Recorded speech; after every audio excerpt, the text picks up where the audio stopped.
Today's episode is sponsored by No Strings Attached e-News, your premier online magazine with interesting and informative articles from lifestyle, entertainment, and news worldwide.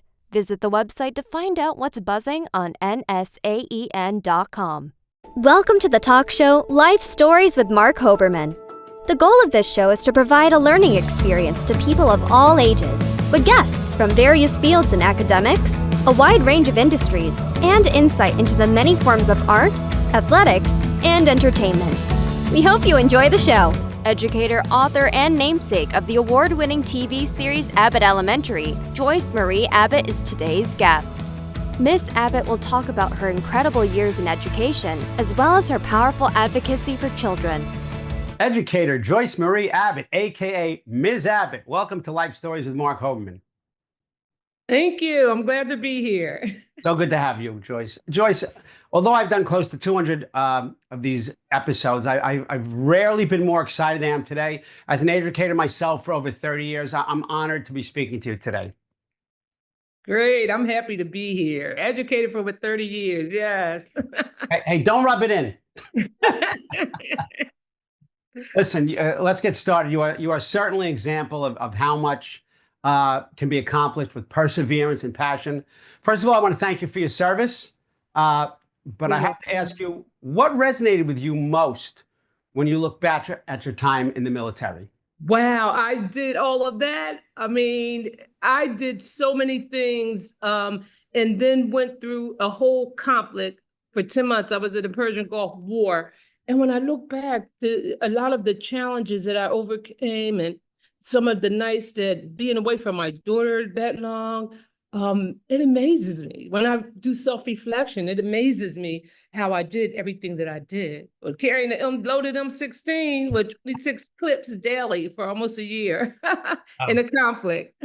So when you say it's time to do your homework, I guess your kid had to listen. I mean, with yes, kind of background. So all the things that you did, though, what was it that you carry with you still? And what are your, we can call it fondest memories or most powerful memories? That never say what you can never do. Never say what you can never do.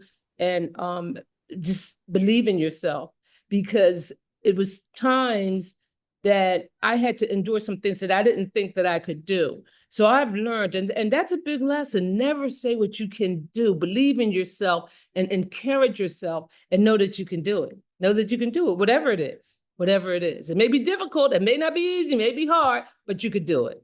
Right, sure. And many times we in education know that it's not always a saying on the wall, bully-free zone, keep doing what you're doing, perseverance, but you certainly lived it.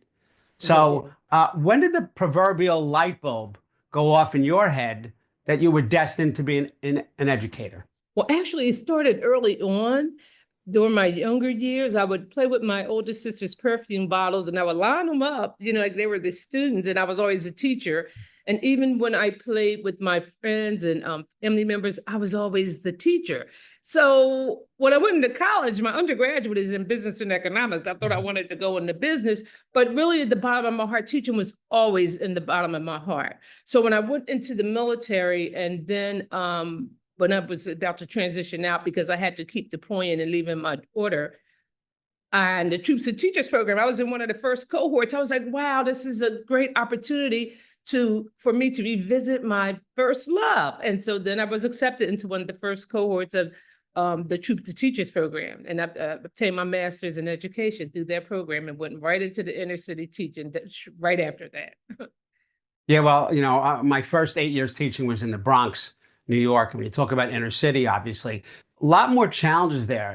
I find the students are certainly more needy, but certainly need structure. Most of my career, 78% of my students were on free reduced lunch, most from one, single family homes.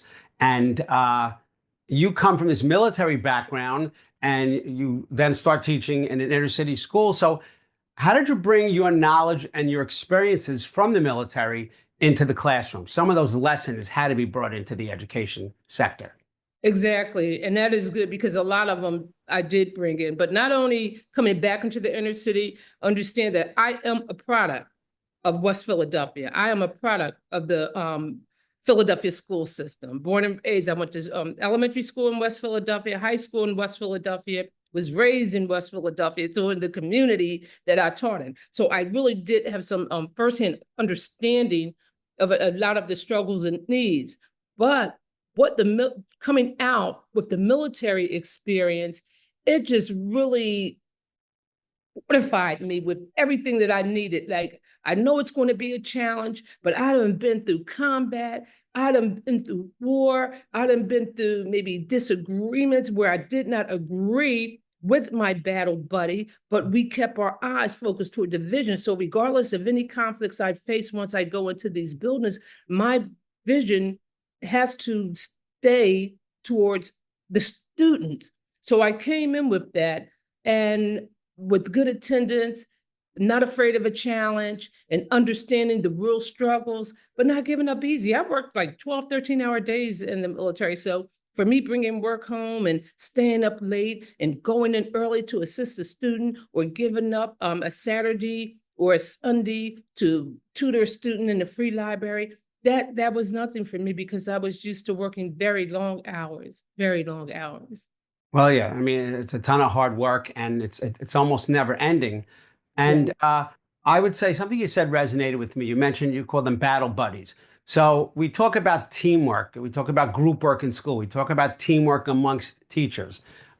So when it comes to the military, and tell us about that teamwork and having somebody else's back and somebody else having your back. How does that resonate with you over time? That is so important, because a lot of times, especially when I was in conflict, it could be a matter of life or death. If you're in a foxhole with your buddy and you don't have their back, or you make a mistake, that could be so impactful to their life. So even with teaching, if you're not in that, you may not be in a foxhole, but if you're not in that classroom, just giving everything that you can, you're affecting the life of a child in the long run. You're affecting the life of a child. But just being supportive of your battle buddy, being a team, celebrating the wins together, just having each other's back in the midst of challenges and obstacles, just having each other's back. And that is really important in our schools, that the staff have each other's back, and collaborate effectively together in order for our students to be successful. That is so important. Oh, absolutely. And one of the things you mentioned brings some things to mind. So you said West Philadelphia. It was almost said born and raised. I thought you were going to do the Fresh Prince of Bel-Air. Yeah. So, these are tough areas. I taught in the Bronx. I taught in an inner city type school in Rockland County, New York for a while. And there are some difficulties there. And I know you also train teachers. You don't just speak to students. So what do you see as the issues, most specifically in inner city schools? Okay, it's quite a few, but some of the major issues, especially that's increasing now, is the discipline, the behavior problems, the class size. I know when I started, it was like 35, 36, but right now it's a lot of issues with behavior problems, parental involvement, and parental support. Just getting respect from the students. They just don't have a lot of respect for the adults today. And the class size, and of course, the teacher's salary. Right. I remember when I was teaching in the Bronx, the superintendent came in to do a walkthrough and came into my classroom. It was winter time, and one of the kids was disrespectful to him, and he said, "How dare you be so disrespectful? I'm the superintendent." And the student said, "You're the superintendent? Then turn up the heat." So they had no idea what kind of superintendent it was. I bring that up because there's a hierarchy in the military. There's a hierarchy in education in school districts. Mm-hmm. How do you bridge the gap between classroom teacher, principal, assistant principal, people down in the district office? How do you all try to work together and get other people to work together to make magic for the children? And that's so important. And that's a good question. I will say, in the military, the hierarchy, they were able to lead definitely by example. Mm-hmm. If they expected you to do something, they were definitely able to model it and lead by example, from the battalion runs to the getting in the foxhole to going through the gas chamber. They were definitely able to lead by example, thus gaining respect as a leader. So one thing I'm finding, or I found even with my time in school, is so often people that are in leadership positions, they are unable to even model or do the job of their subordinates. And so it's important, even if you are a leader in the school, that you could come in and command a class and teach a lesson. That's just so important to me if you're going to be rating me and observing me. And even as the superintendent and the higher ups, they should have every knowledge. Although I really like our superintendent now, Dr. Wellington, I think he's doing a very good job. They should have a knowledge of how a school is run and the struggles within the schools, and have the expectations high for every school, regardless of the zip code. And that doesn't happen, or it applies regardless of the zip code. But just being able to model, and I did see that in the military, where our leaders definitely modeled and led by example. They were able to do everything that they expected you to do. And that is really important. That's really important. That's such a good point, because I have found in my career and those of my colleagues, sometimes there are administrators who, when they become an administrator and they were master teachers, they almost forgot that they were in the classroom. And I know it's a different mind shift and a different mindset, but it's a slippery slope sometimes. So I love the fact that you said they should be able to come in and command and be successful in the classroom. But as we know, Joyce, so many teachers have left education, specifically inner city school educators. In fewer than 3 years of teaching, they leave, but they don't just leave the school, they leave the profession. So what is your message to young people who are thinking about a career in education? Well, if you really are honestly thinking about a career in education and you are passionate about it, you need to actually understand your why. Why are you getting into this profession? Is it because of the benefits? Is it because of summers off with pay? Or is it because you truly want to make a difference in the life of a child? And you are truly within your heart passionate about it, because the work is difficult. And if you are truly passionate, because you're going to have challenges. You're going to have challenges. That's a given. You're going to have challenges. But when you are passionate and you understand your why, you're not going to run into the first sign of trouble. You're not going to run into the first sign of trouble. And that's what's happening. People are going into schools and they're not familiar with the area that they're teaching in. They're not familiar with the student population. And it is so often and many times shocking for them. And then they're just going to bow out and with the pay. But understand your why. And if you're passionate, you're going to take the good with the bad, and you're going to encourage yourself and say, okay, I'm going to keep going. And you're going to find you some supportive people to encourage you, because that's so important also. That's so important. We have to encourage our new teachers coming into the field, because so often people are saying they're not going to last. Right. I know they're not going to last, but you have to encourage and support them the best that you can, especially if you are, considered, a pretty good teacher, especially of veteran teachers who are effective veteran teachers. Yes. Right. Well, for sure. And what you're talking about, quite honestly, is mentorship. And I have had so many unofficial mentors, because when I started, they didn't really have mentors, so to speak. But you find those people who are master educators, such as yourself, and you don't have to mimic everything, but you really have to go in and be learning all the time. And I love that you say you can't run for cover at the first problem. And there are so many issues. First, you talk about different standardized tests. Through the years, things have changed. It's almost flavor of the month. Different standardized tests come in, different modes of teaching and things of that nature. But the kids are still the kids. The kids never change. And the fact that you still go into schools now, but before we go into that, of course, you're the inspiration for the title of the hit television show, Abbott Elementary. So what was the genesis of that incredible honor? I really, you know what? I don't even know if I can really answer that. I would only believe that the way I inspired into, as well as all of my students, but as far as I don't really have an answer for it. I don't even know. Well, in all honesty. well, when they come out with the show Hoberman High School, I'm going to answer that question. And and say how happy I am. I think it's just a wonderful thing. Tell me about some of the challenges in the classroom? On my show, we often talk about the story behind the glory. So what struggles did you have to overcome in order to achieve success in your life, in the field of education? You can go back to the military as well. Oh, several challenges.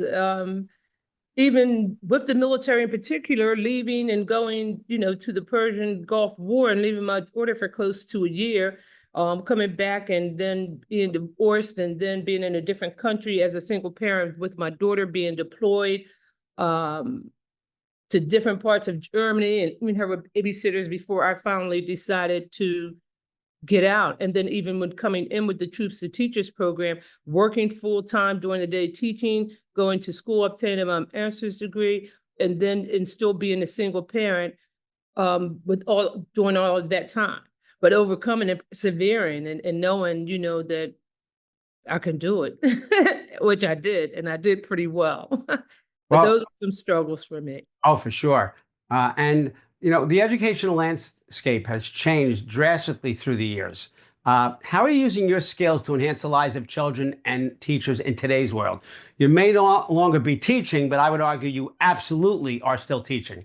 So tell me what it is you still do to get in there and help other people achieve some of the success that you did. Okay, great. I go out on a lot of speaking circuits. I still mentor a lot of teachers who call me for advice and support, go into schools to offer support. Even with the students, I'm still, I will go into classrooms and help support teachers with students. And I still communicate with it, although they're not students anymore, a lot of my former students. Right. But just even within the community, working with the young people and still in schools. Just as long as I have the energy, I'm going to, be in the schools, helping the teachers and students, to try to make a difference in our communities. So what does a typical Miss Abbott day look like when you go into a school? Do you go in and you talk to kids? Or is it an assembly? Is it just teachers for staff development? Do you talk to parents? What exactly is it that your day looks like? Okay, well, it depends. I've gone into classes where I've with the teachers and then spoke with the students within that class. I have been to back to school nights where I've spoke with parents. The importance of them, it all depends on what is required. Or sometimes someone said, can you come and talk to a group of young ladies? They're having challenges with their behavior, and that could be on a small setting. It all depends on what the ask is for, because I'm always going to support public education. What are the concerns of parents that you hear most often? That they are not involved, that they really don't care, they don't come to meetings, they don't help with homework. But a lot of times you need to understand, and sometimes the parents, they don't know. A lot of instances that parents, they don't know. And we have a lot of grandparents and great-grandparents that are raising young children, and they want to help, but they don't know how to help. That's why building that relationship with them and helping them to feel comfortable, because a lot of them are embarrassed. They say, Ms. Abbott, I wish I could help them. I can't help them. But so often a teacher may say, well, they're not doing their homework and they're not doing this, and I need someone at home. I'm not at home with them. But you have to understand a lot of times it's a lot of struggles at home. It's a lot of struggles at home. So reaching out and building those relationships with those parents, that was very important for me. That's so true, because I remember oftentimes language is power. And sometimes the parents really mean well, but their child speaks better English than they do. So that communication factor is so difficult. And, I didn't have many parents call me during my really long career, but some teachers take that as, oh, they just don't care. And you just kind of encapsulated that in that sometimes they're embarrassed.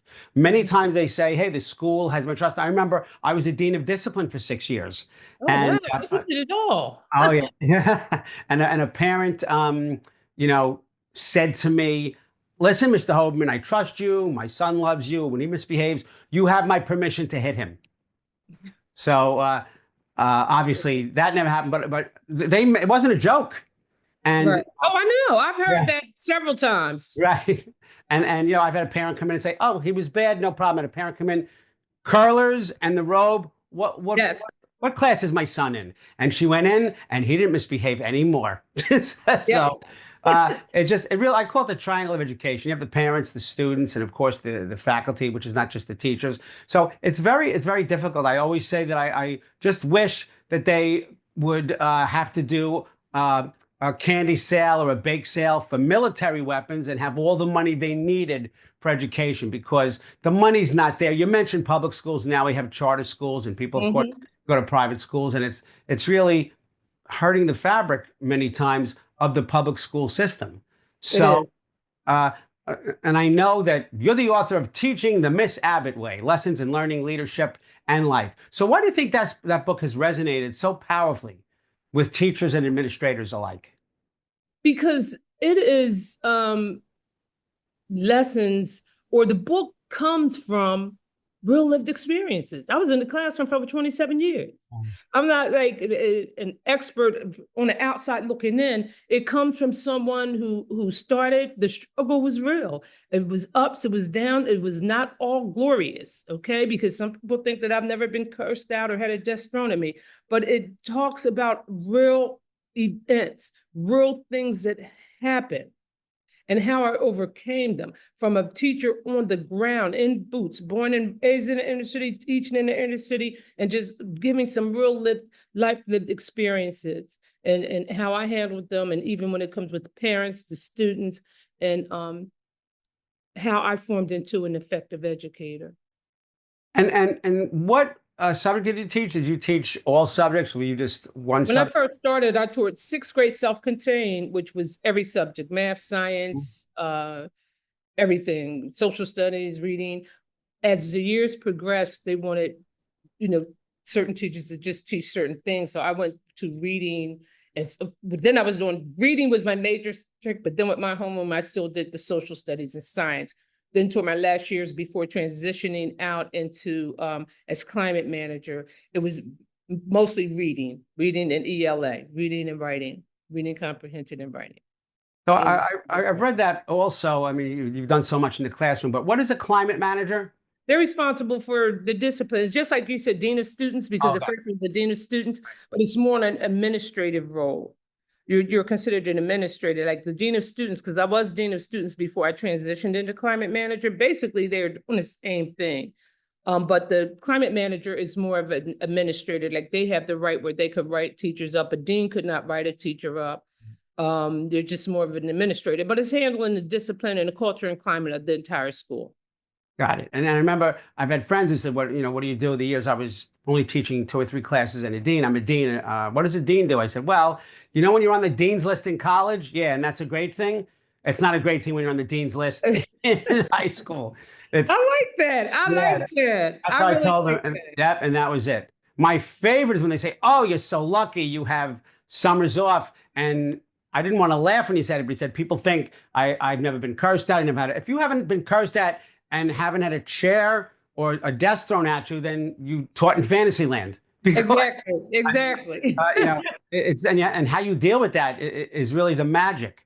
But we are in troubled times yet now, I believe, with bullying, with social media, which when you and I started did not exist. Nobody had their cell phones out. There was no cyberbullying. Bullying was a problem, but not like it is now. There were sadly suicides, but very few and far between. And the landscape for the young people have changed so much. And there's no better place than to really get in there than elementary and middle school. So what do you see as the greatest challenge for both teachers and students in 2025 and beyond? Discipline, definitely. Discipline in the respect. Because I know here in Philadelphia, the crime rate is horrible, especially with our young people. And they just really now don't have a fear of too many adults. So discipline, and even in communicating with teachers that are still in the classroom, the behaviors that they are facing today are extremely, extremely challenging. That is a major, and then just the different levels, the low skills, especially after virtual learning, our students have lost so much, and then they're having so many students come to them at a certain level and expected, to move them. And it's difficult for them with the low levels combined with the severe behavior problems. Yeah, and I've always said this, if you can't, I don't want like the term control a classroom. I've done classroom management seminars in schools also. You have to be able to manage a classroom. You could have the best knowledge. I was an English teacher. There are people who know more about literature than I could ever help to know. But if you can't manage that classroom, if you don't have the respect of the kids, if they don't feel safe in your presence, it doesn't matter what your knowledge is. You're not going to be able to impart anything to anybody. And you've lived this and you continue to do so. So, this is similar to the other question. Can't wait to hear this one. What goes through your mind when you visit Philadelphia? And I don't know, you see your name on the street and it says Joyce Abbott Way. What happens then? Actually, I live in Philadelphia. So, and actually the street is not that far from me either. It's right outside of my high school, Overbrook High School.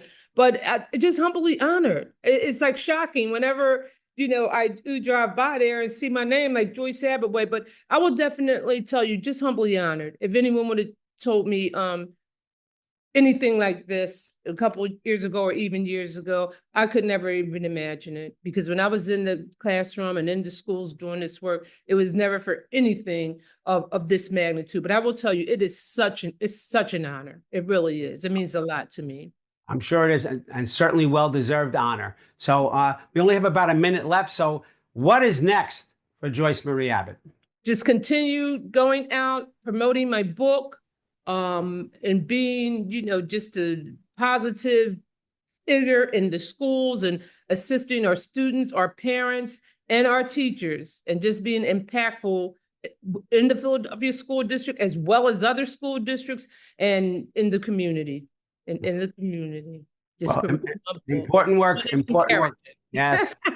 Important work for sure. Thank you so much for joining us today, sharing so many inspiring stories. To the viewers, I hope that Ms. Abbott's incredible experiences have shown you that following your passion is never easy, but it can end up reaping tremendous rewards, not only for you, but also for others. Joyce Marie Abbott, thank you so much for being with us today. Thank you. It was such an honor. So good to meet you. Thank you. Same here. Thank you for watching Life Stories with Marc Hoberman. To contact Marc, email him at info@lifestorieswithmarchoberman.com or visit him on social media through Facebook, Twitter, Instagram, TikTok, and LinkedIn. Thank you for watching Life Stories with Marc Hoberman.